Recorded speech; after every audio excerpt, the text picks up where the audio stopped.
So if we're going to divide integers with different signs, we probably should know how to divide them with the same sign as well.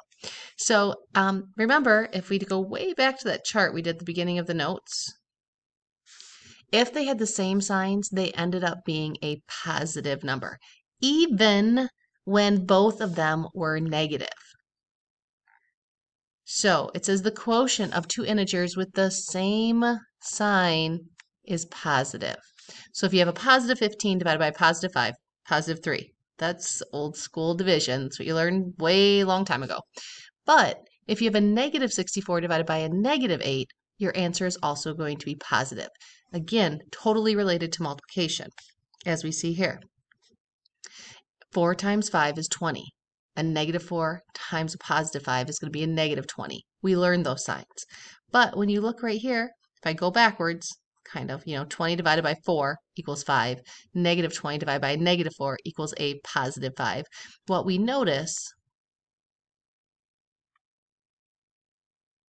is that these two things right here have the same signs, okay? And if they have the same signs, you can see both of these 5s are positive. So we have a positive quotient. All right, so same sign means positive. So if we look here, notice we have a negative 14 divided by a negative 7. Negative divided by negative, answer is positive. What's 14 divided by 7? 2. Don't overthink it. Same sign, positive. Same sign, positive. Negative 27 divided by negative 3. Again, we can either write it with the division sign or we have the division bar. Negative divided by a negative is positive. 27 divided by 3, that's 9. Now you are going to have some problems that involve a little bit more of the algebraic thinking. What does that mean? Well, this says evaluate. Evaluate means get an answer. Negative 16 divided by x. Negative 16 divided by x.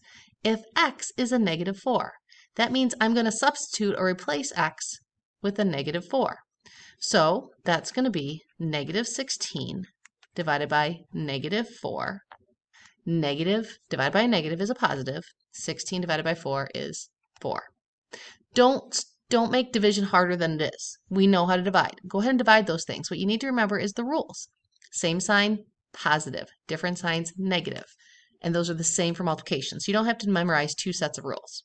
Okay? So let's look at an equation or a problem like this. It says the average temperature in January for North Pole, Alaska is a negative 24 degrees Celsius.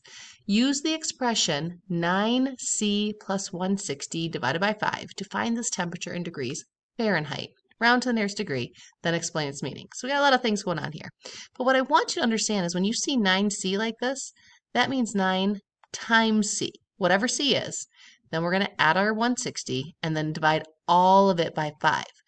Order of operations say we have to do parentheses, grouping symbols first. And it might not look like it, but this division bar is a grouping symbol. I can't divide by 5 until I get the whole top done.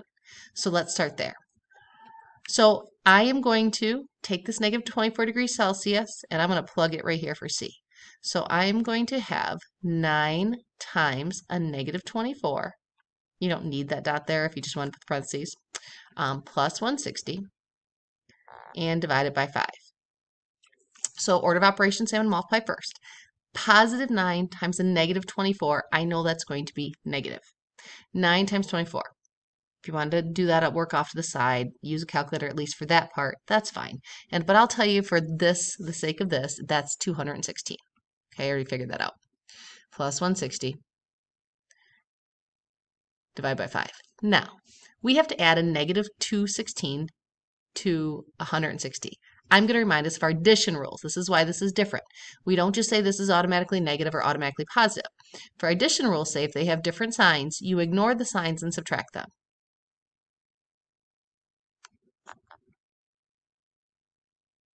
And I get 56.